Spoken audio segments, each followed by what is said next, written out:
नमस्कार, डेली 24 भारत देख रहे हैं आप। देवभूमि की खबरों में आपका स्वागत है। मैं हूं आपके साथ सुरभि राजपूत।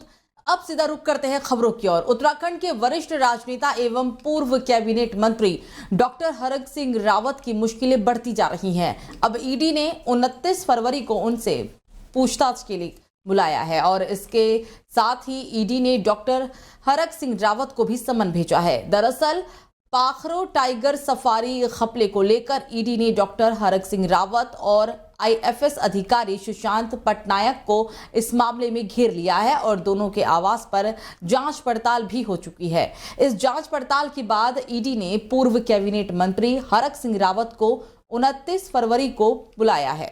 हरक सिंह रावत की नजदीकी लक्ष्मी राणा को 27 फरवरी और सुशांत पटनायक को भी 27 फरवरी को पूछताछ के लिए बुलाया गया है। छापेमारी में ईडी को नकदी, गहने और अचल संपत्ति के बारे में जानकारी मिली थी। आपको बता दें कि ईडी ने डॉक्टर हरक सिंह रावत के साथ साथ उनकी बहू अनुकीर्ति गुसाई को भी समन भेज दिया है और उनसे भी अब पूछताछ की जाएगी। आरोप है कि वन मंत्री रहते हुए डॉक्टर हरक सिंह रावत की पाखरो रेंज में अवैध पेड़ कटान और अवैध निर्माण में संलिप्तता पाई गई थी। इस पेड़ कटान के तहत पाखरो रेंज में 6000 से ज्यादा पेड़ अवैध रूप से काटे गए थे।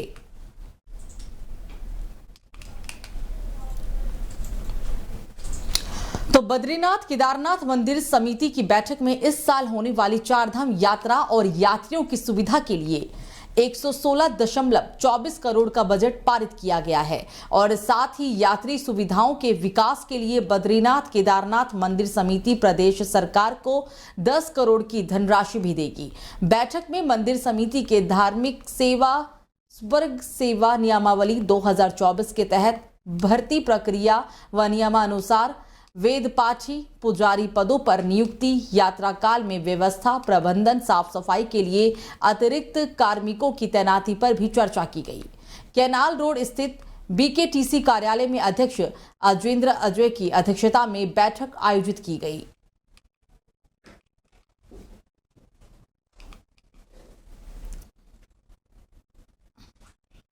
तो उत्तराखंड जैसे शांत माने जाने वाले राज्य की जेलों में क्षमता से दोगुनी कैदी हैं। राज्य की 10 सामान्य जेलों में 3461 कैदियों की क्षमता के मुकाबले 6603 यानी कि करीब 2 गुना कैदी बंद हैं। इसके अलावा संपूर्णानंद शिविर सितारगंज यानी कि खुली जेल में 48 कैदी बंद हैं। ये खुलासा सूचना अधिकार के अंतर्गत कारगर मुख्यालय द्वारा आरटीआई कार्यकर्ता और एडवोकेट नदीम उद्दीन को मिली जानकारी से हुआ है, जिनके पास जानकारी मिले कि कारागार चमोली के अतिरिक्त सभी जेल में क्षमता से अधिक कैदी बंद हैं, जिसको लेकर एडवोकेट नाजिम उद्दीन ने उत्तराखंड के जिलों में क्षमता से अधिक कैदी होने पर चिंता जताई है और इसे कैदियों के संवैधानिक और मानव अधिकार का हनन भी बताया है।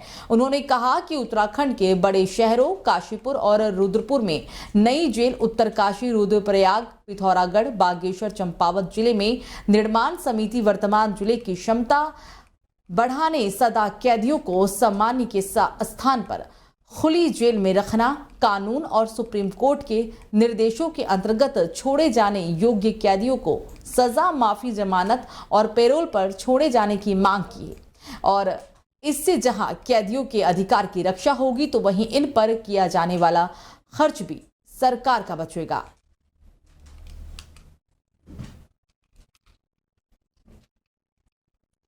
तो उत्तराखंड पुलिस को बड़ी सफलता मिली है। हल्द्वानी हिंसा की जांच कर रही उत्तराखंड पुलिस के हाथे घटना का मास्टरमाइंड चढ़ गया है। हल्द्वानी में बनभूलपुरा हिंसा का मास्टरमाइंड अब्दुल मलिक को पुलिस ने गिरफ्तार कर लिया है। वरिष्ठ पुलिस अधीक्षक प्रहलाद नारायण मीणा ने प्रेस कॉन्फ्रेंस कर अब्दुल मलिक की गिरफ्तारी के बारे में जानकारी दी। उन्होंने कहा कि बनभूलपुरा हिंसा के 16 दिन बाद पुलिस ने इस हिंसे के मास्टरमाइंड अब्दुल मलिक को गिरफ्तार किया। एसएसपी ने कहा कि दिल्ली से अब्दुल मलिक को गिरफ्तार कर लिया गया है। हिंसा मामले में अब अब्दुल मलिक का बेटा अब्दुल मोईद भी फरार है। बाकी 2 अन्य गिरफ्तारियां भी आज ही हुई हैं और अब तक इस पूरे मामले में 81 गिरफ्तारियां भी हो चुकी है। पुलिस की कई टीम में हिंसा के अगले दिन ही से ही इस मास्टरमाइंड की तलाश में भी जुटी हुई थी। दरअसल आज अब्दुल मलिक ने अपने एक वकील के जरिए हल्द्वानी की सेशन कोर्ट में एक याचिका दाखिल की। अब्दुल मलिक ने सेशन कोर्ट में एंटीसिपेटरी बेल यानी कि अग्रिम जमानत याचिका दाखिल की। इसमें उसने अपनी गिरफ्तारी पर रोक लगाने की मांग की थी। देखिए, बनपुलवा क्षेत्र में जो घटना हुई थी, इसमें लंबे समय से फरार अभियुक्त अब्दुल मलिक की नैनीताल पुलिस ने गिरफ्तारी की है। इसको हमारी टीम ने दिल्ली से गिरफ्तार किया है और दिल्ली से गिरफ्तार करके इसको हमारी टीम जो है वो यहाँ लेके आई है। जल्दी इसको हम कोर्ट में पेश कर रहे हैं। इस कार्य के लिए जो हमारी टीम है उसको मेरी तरफ से 2,500 रुपये का और डीआई साहब की तरफ से 5,000 रुपये का और डीजीपी साहब की तरफ से 50,000 रुपये का इनाम इस टीम को दिया गया है।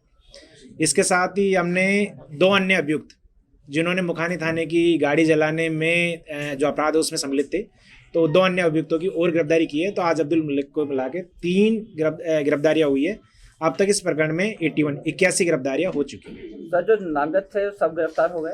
नामजद अभियुक्तों में से एक अभियुक्त अब्दुल मलिक का पुत्र अब्दुल मोईद अभी भी फरार है। उसकी जल्दी हम गिरफ्तारी कर लेंगे। उसके अलावा सारे अभियुक्त जो है नामजद वो गिरफ्तार हो चुके हैं। तो उत्तराखंड वन विकास निगम के डिपो नंबर 2 में अज्ञात कारणों से अचानक आग लग गई, जिसके बाद डिपो अधिकारी और कर्मचारियों में हड़कंप मच गया। डिपो अधिकारी ओम प्रकाश कुंवर द्वारा फायर ब्रिगेड और स्थानीय पुलिस को इस बात की सूचना दी गई, जिसके बाद सेंचुरी पेपर मिल के अग्निशमन वाहन ने आग पर काबू पाने का प्रयास किया, लेकिन आग ने धीरे धीरे विकराल रूप धारण कर लिया। हल्द्वानी से पहुंचे अग्निशमन वाहन ने भी आग बुझाने का प्रयास किया, जिसके बाद दोनों अग्निशमन वाहनों ने कड़ी मशक्कत के बाद आग पर काबू पा लिया। घटना में करीब 30,000 की सरकारी लकड़ी जलकर खाक हो गई है। यहाँ पर एक कॉलोनी के बगल में कॉलोनी है। ये लड़के यहाँ पर दिन भर आते रहते हैं। यहाँ पर तो सिगरेट बीड़ी पीते हैं। वो यहाँ पिए होंगे यहीं से, तो आग वहाँ लगी। कैसे पता लगा आपको? आज हम लोग घूम रहे थे, यहाँ पर कर्मचारी में घूमते रहते फायर वाले, उन्होंने देखा उसको, फिर उन्होंने अलग अलग किया, फिर हम लोग आए। तब तक कौन सी लकड़ी थी सर? कितना अनुमानित नुकसान हुआ? इसमें कोमल कास्ट बोलते हैं इसको। इसमें शेमल गुटेल भी होता है, कोमल कास्ट होता है। कितना लगभग अनुमानित? लगभग यही 20-25 हजार नुकसान हुआ है। उसके बाद सूचना दी थी जब घटना का पता लगा? हाँ, फिर हमने पुलिस को फोन किया है। पुलिस वालों को फोन किया गया और ये सेंट्रल पकड़ में फोन किया गया, तो बगल में है। अभी रहते आई थी गाड़ी? हाँ, आ गई। अभी स्थिति सर क्या है? अब आज कंट्रोल में है। कितनी गाड़ी आई थी? गाड़ी एक आई थी, फायर ब्रिगेड आया था, सेंचुरी का पहले आ गया था, पुलिस वालों का भी आया।